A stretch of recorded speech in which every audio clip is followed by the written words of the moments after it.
Hai semua, selamat datang ke kelas masterclass penerangan kita hari ini. Cikgu sangat teruja nak bersama dengan korang semua sebab hari ini kita akan betul-betul selami topik daya dan gerakan. Secara spesifiknya, kita akan bongkar rahsia di sebalik inertia dan momentum. Bayangkan cikgu sebagai tutor fizik pribadi korang hari ini, kalau korang pernah terfikir kenapa sesuatu objek tu bertindak dengan cara yang pelik bila ditolak, ditarik atau dihentikan? Korang berada di tempat yang betul. Nota kita hari ini memang disusun khas supaya korang bukan saja faham tapi lekat terus dalam kepala untuk exam nanti. Okey, jom tengok sekejap apa agenda kita hari ini. Benda ni akan jadi macam peta minda awal supaya korang tahu apa yang akan masuk exam.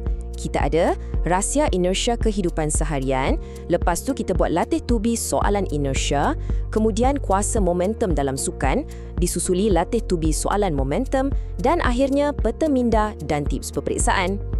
Alright, jom kita terus masuk ke bahagian pertama, rahsia inersia kehidupan seharian. Pernah tak korang terfikir kenapa minuman boleh tertumpah atau korang tiba-tiba terhumban ke belakang bila bas memecut?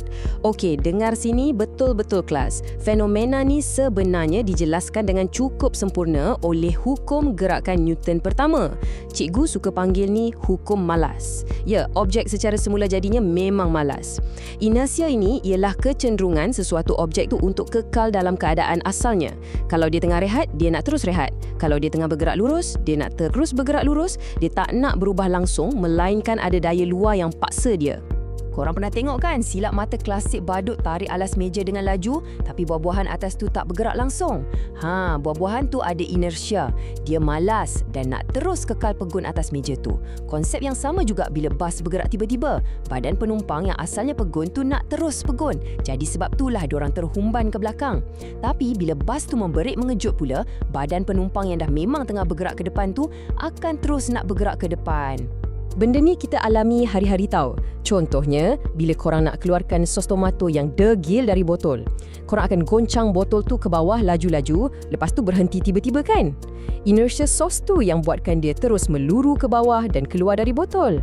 Sama juga kesnya bila korang pusingkan payung yang basah, lepas tu berhenti mengejut. Inertia pada air tu yang buatkan titisan-titisan air tu terus terbang tinggalkan payung. Menarik kan bila kita nampak fizik dalam hidup seharian? Sekarang, jom kita kaitkan pula dengan sukan. Ini satu peraturan penting yang korang kena ingat. Inersia sangat bergantung kepada jisim.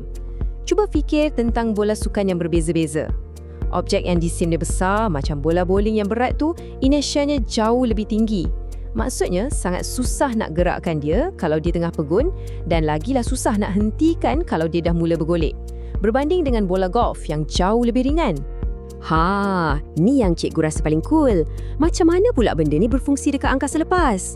Sebab inersia ni berkait rapat dengan jisim dan bukannya graviti, angkasawan dekat stesen angkasa antarabangsa guna satu alat khas dipanggil neraca inersia.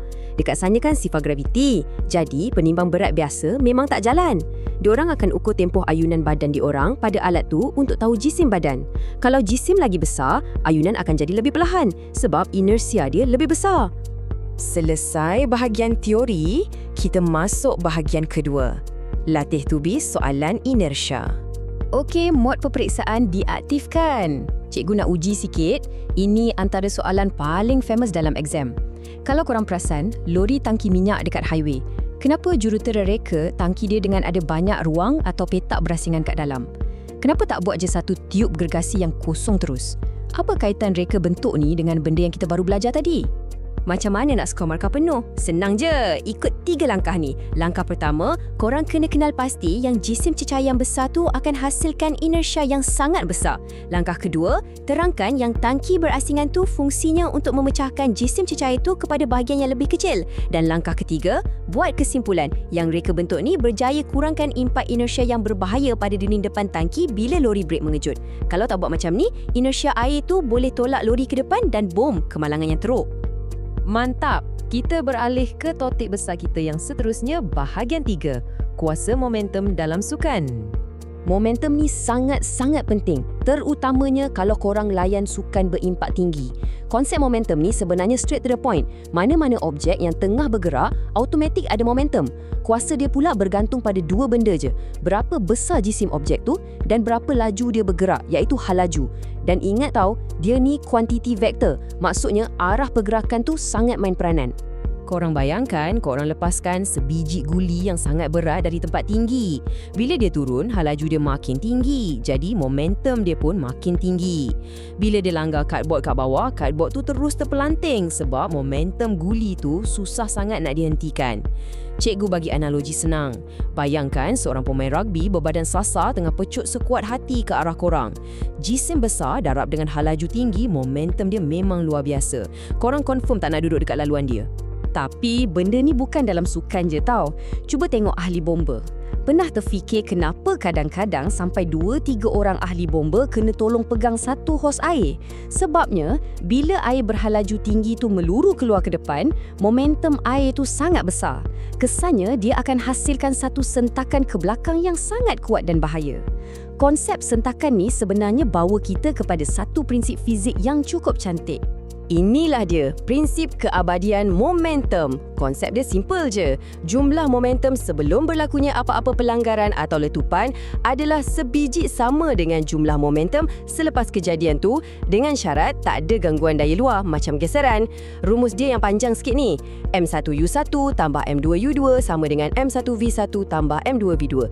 Wajib hafal formula ni sebab inilah senjata utama korang nak jawab soalan pelanggaran dalam exam nanti. Okey, dah sedia? Kita masuk bahagian 4, latih to be soalan momentum. Fokus kelas, fokus. Tadi kita dah tengok rumus. Sekarang kita cuba selesaikan soalan pengiraan yang melibatkan momentum letupan. Bila cikgu sebut letupan, jangan fikir roket meletup berkecai pula. Dalam fizik, pelancaran roket dikira sebagai sistem letupan. Maksudnya, ada satu objek pegun pada asalnya, tapi lepas tu dia terpisah kepada bahagian-bahagian yang bergerak ke arah yang berlawanan. Dalam test roket ni, badan roket naik ke atas manakala gas exhaust yang panas tembak ke bawah. Jadi, soalan exam selalunya akan trick korang macam ni. Memandangkan roket tu duduk diam je dekat tapak pelancaran sebelum dia terbang, mestilah momentum awal dia sifar kan? Habis tu, macam mana kita nak kira daya untuk momentum roket yang ke atas dengan gas exhaust yang turun ke bawah tu? Macam mana nak seimbangkan? Kunci dia ada pada prinsip yang kita belajar tadi. Jumlah momentum sebelum mesti sama dengan jumlah momentum selepas. Memandangkan momentum awal tu sifar, maka jumlah total selepas letupan tu pun wajib sifar. Mengikut rumus, ini bermakna M1V1 sama dengan negatif M2V2. Maknanya, momentum positif roket yang memecut ke atas tu mengimbangi dengan sangat sempurna momentum negatif gas exhaust yang tembak ke bawah. Wah, cantiknya matematik fizik ni bila semua ni seimbang kan? Alright, kita dah sampai ke penghujung. Bahagian 5, peta minda dan tips peperiksaan.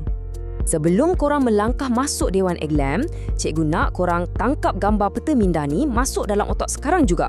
Ingat je ni, inersia tu adalah sifat malas objek yang ditentukan sepenuhnya oleh jisim. Momentum pula simply jisim yang tengah bergerak. Dan yang paling penting, momentum ni sentiasa diabadikan dalam sistem tertutup. Jumlah sebelum mesti sama dengan jumlah selepas. Habis cerita. Dan ini rahsia paling best cikgu nak payung kat korang hari ni. Kalau tengah panik dalam exam, Dewan tu tiba-tiba lupa formula momentum, ingat je akronim ni. Papa makan vitamin. P untuk momentum sama dengan M untuk jisim darab V untuk hal laju. Papa makan vitamin. P sama dengan M darab V. Confirm korang takkan lupa punya lepas ni. Sebelum kita tamatkan kelas hari ni, cikgu ada satu soalan cepu mas untuk korang fikirkan. Kalau hukum inersia kata, objek yang bergerak akan terus kekal bergerak, apa agaknya akan jadi kalau seorang angkasawan baling bola lisut sekuat hati dekat kawasan angkasa lepas yang memang tak ada geseran udara dan tak ada graviti langsung? Berapa lama agak-agaknya bola tu akan terus bergerak sebelum dia betul-betul berhenti? Fikir-fikirkanlah ya.